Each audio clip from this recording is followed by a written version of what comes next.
Olá pessoal, tudo bem? Aqui é o Thiago e eu estou aqui para comentar a respeito do filme Ammonite, uma produção com roteiro e direção de Francis Lee. Foi uma produção lançada em 2020, um tanto quanto prejudicada aí por conta da pandemia, tanto no lançamento nos Estados Unidos como no Reino Unido e, consequentemente, no resto do mundo, e que acabou chegando aqui para o Brasil através do serviço de streaming do Prime Video, né? Ammonite é um filme que conta a história da paleontóloga Mary Anne, que é uma habilidosa e destemida caçadora de fósseis, que na Inglaterra do século XIX ela foi anulada historicamente por conta das suas descobertas, né? Então, numa primeira camada, o filme ele aborda esse processo de anulação histórica que muitas mulheres sofreram ao longo do tempo, e é muito bonito constatar como o diretor Francis Lee ele, ele aborda esse trabalho aí de descoberta dos fósseis pela paleontóloga como um próprio processo de reparação histórica que o filme se propõe a fazer. Então, da mesma forma que a Mary ela precisa bater na pedra, né, que é a Ammonite, que dá título ao filme, para descobrir e para preservar o fóssil, o filme, ele, de uma certa forma, ele está fazendo essa lapidação da história da Mary Anne para fazer essa reparação histórica que ela tanto merece, né? Então é bonito você ver esse simbolismo que o trabalho braçal da Mary Anne tem e o próprio trabalho que o Francis Lee está se propondo para fazer essa abordagem, né? E isso que aconteceu com a Mary Anne aconteceu com muitas mulheres ao longo do tempo, pela história. E esse filme ele parte desse princípio para construir uma história de amor ficcional entre a paleontóloga e a jovem Charlotte, e que também é uma mulher que está sendo anulada emocionalmente por conta da depressão que ela passou a sofrer por conta da perda do filho e a indiferença do marido, né? Que, ironicamente, é um admirador do trabalho da Mary Anne. Então, o Francis Lee, ele pega uma personagem real, uma personagem histórica, que sofreu todo esse processo de anulação histórica e coloca uma outra personagem que também está sofrendo algum tipo de anulação, e aí reúne essas duas figuras femininas para construir essa história de amor ficcional. A Mary Anne é interpretada pela Kate Winslet, que é uma atriz assim que dispensa apresentações. A Kate Winslet é uma atriz assim fenomenal, ela é absurda na maneira como ela consegue traduzir essa frieza da personagem, ao mesmo tempo que ela não consegue esconder a própria vulnerabilidade da personagem. Então ela é uma atriz assim com um extremo repertório, então ela consegue ilustrar isso com muita delicadeza, com muita sutileza. E a Saoirse Ronan, que é uma jovem atriz assim, extremamente talentosa aqui, ela faz um trabalho, é, vamos dizer assim, que está um pouco abaixo do trabalho da Kate Winslet, mas ela defende muito bem a personagem nesses extremos que ela passa, né? Porque no começo do filme ela está muito apática por conta da depressão da personagem, então ela precisa expor toda essa vulnerabilidade, essa fragilidade da personagem.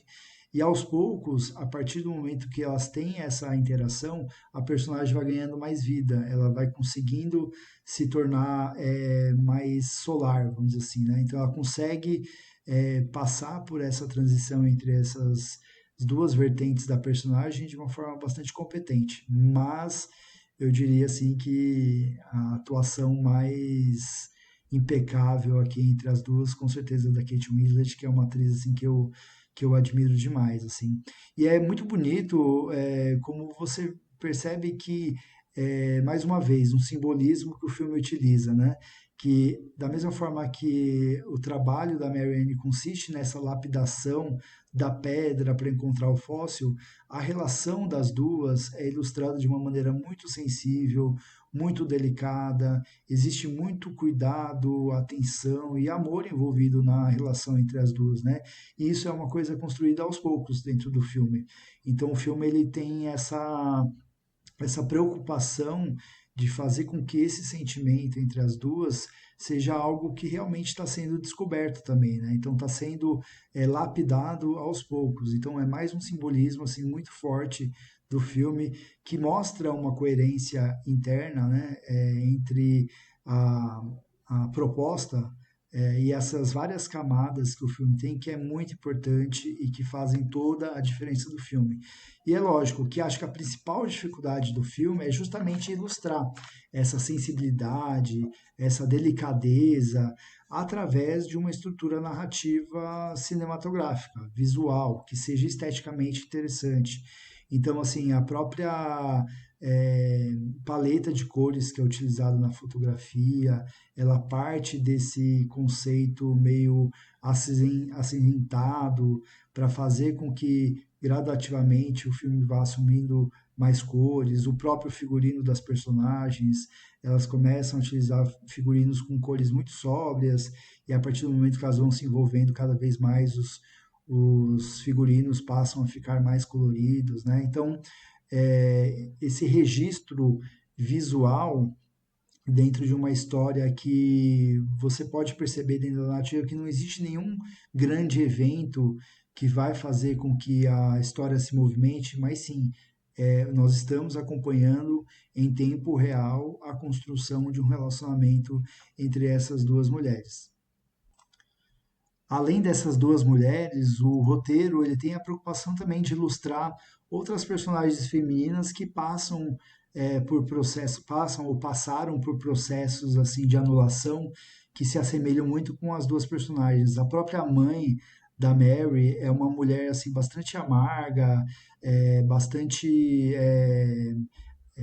revoltada assim um pouco com a vida, porque ela sofreu inúmeros abortos, né? Perdeu muitos filhos e ela precisou sustentar a filha sozinha, então ela precisou superar uma série de dificuldades que a sociedade impunha para uma mulher, uma mãe solteira que tem que criar uma filha, então isso fez com que ela se tornasse uma mulher um pouco mais amarga. E existe uma personagem, a Elizabeth, que é uma florista interpretada pela Fiona Shaw, que também é uma outra atriz maravilhosa, e o filme sugere que ela em algum momento teve um interesse romântico também pela Mary, mas naquele momento a Mary foi reticente em fazer com que esse sentimento viesse à tona. Então, mais uma vez, é uma relação, uma personagem que de uma certa forma foi influenciada aí por conta do contexto, da pressão da sociedade e por conta desse moralismo, né, que às vezes fazia com que o sentimento de muitas mulheres acabassem sendo anulados ou elas precisassem é, superar ainda mais obstáculos para conseguir dar a volta por cima. Então, como eu falei, a principal dificuldade do filme é essa maneira de ilustrar essa uma abordagem assim tão sutil, tão delicada, tão sensível, e de que maneira que você vai fazer essa abordagem, né? Então, o diretor Francis Lee ele consegue ter o tempo e o discernimento para ilustrar essa relação, esse crescimento da relação de uma maneira gradual. Então, assim, não é nada apressado, não é nada acelerado, ele tem um ritmo muito paciente, né? E é algo que o espectador precisa compartilhar isso para conseguir desfrutar toda essa riqueza, né? Do que o diretor tá propondo, né? Então, assim, existem alguns simbolismos e algumas escolhas do diretor que são mais assertivas do que outras. Então, existem alguns simbolismos que são mais óbvios do que outros. Por exemplo, em um determinado momento, o diretor ele ilustra uma imagem mostrando um mosquito preso dentro de um copo, para justamente ilustrar esse aprisionamento que a personagem da Charlotte enfrenta.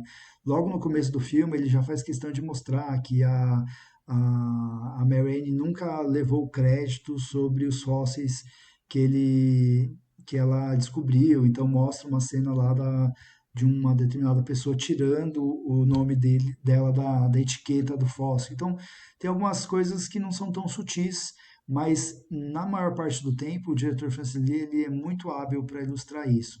E é uma coisa que favorece muito o seu interesse pelo filme, né? Você acaba embarcando nessa jornada juntamente com as próprias personagens. Da mesma forma que elas estão se permitindo sentir aquilo, você como espectador, você deposita essa confiança na relação entre as duas, né? E o diretor e o roteirista, o Francis Lee, né, para fazer essa abordagem, ele acaba se comprometendo um pouco mais no terceiro ato.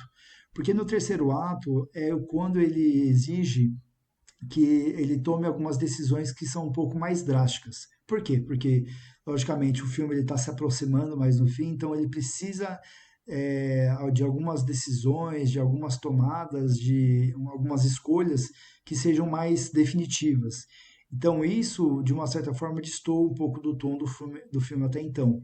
Então, pode ser que essa mudança abrupta do tom e do posicionamento que ele teve até então faça com que algumas decisões do terceiro ato elas acabem não soando tão orgânicas e tão sensíveis quanto estavam sendo até então. Mas não é algo que chega a comprometer a experiência do filme como um todo. Tá? É uma decisão, uma escolha que ele faz a partir do terceiro ato, que mostra até uma ruptura não só é, física e geográfica, mas uma ruptura da própria relação harmoniosa que existia entre as duas personagens, né? Mas fica aqui a recomendação com relação a essa ótima produção do Francis Lee, que é o Ammonite, que entrega mais uma atuação assim primorosa da Kate Winslet, muito bem acompanhada aí pela Saoirse Ronan. E antes de finalizar, eu queria tirar o elefante da sala, né? Esse filme, infelizmente, ele acabou sendo muito prejudicado nas análises por conta da comparação com o filme O Retrato de uma Mulher em Chamas, que é um filme espetacular, é um filme maravilhoso, que vale a pena ser visto e que realmente é uma das obras-primas assim desses últimos anos. Assim, com certeza é um filme é, histórico, né? Que com certeza ao longo dos anos ele sempre vai ser lembrado, mas ao mesmo tempo eu acho que essa comparação é tão injusta, né, com a Ammonite, porque a Ammonite ele tem um brilho próprio, né? Ele tem uma narrativa própria, ela tem um estilo. O roteirista e o diretor, o Francis Lee, ele tem uma abordagem muito peculiar e muito particular para tratar da história da mulher, dessas duas mulheres, né? E ele faz todo esse simbolismo, esse exercício com relação à questão da reparação histórica e faz com que torna o filme extremamente delicado, né? Então, quando você acaba depreciando um filme por conta da comparação com o outro, você acaba deixando de reconhecer a beleza que existe em Ammonite. E aí o meu convite é esse, assim, independente de outros filmes que sejam aparentemente melhores do que ele, Ammonite ainda assim é um filme extremamente delicado, extremamente sensível e que vale a pena ser visto. A minha nota final para Ammonite é 8,5 e no sistema de cotação merece 4 estrelas. É um filme que merece ser visto, um trabalho bastante delicado e especial do roteirista e diretor Francis Lee. Um grande abraço a todos. Tchau, tchau.